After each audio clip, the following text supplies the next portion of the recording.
So I'm Dimitri Dejour. I've spent the last 15 years of my professional career looking at methodologies and techniques of strengthening unreinforced old masonry buildings from earthquake damage and collapse. It's hard to believe it's been 10 years since the Christchurch earthquakes have occurred. So immediately after the earthquakes, I was on one of the first airplanes to Christchurch in order to assist the efforts in the structural assessments of buildings and help understand what just happened. Later down the line, I was asked to assist the Royal Commission, and as part of the efforts, we've collated information on every single masonry building in existence in the region, and that was almost 650 buildings in total. A good portion of these buildings were actually strengthened prior to the earthquakes, and so it has given us a window into understanding of how certain methodologies have performed better than others and why.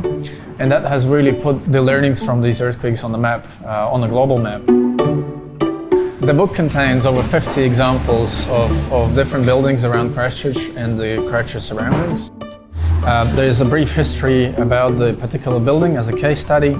Then we quickly jump into what some of the methodologies that were used to strengthen this building. Bracing the parapets, making sure that all these heavy elements don't collapse, bracing the ornamental features, and then putting other structural elements inside. And then there is a brief section in the book here which summarizes the structural performance of each of these case studies.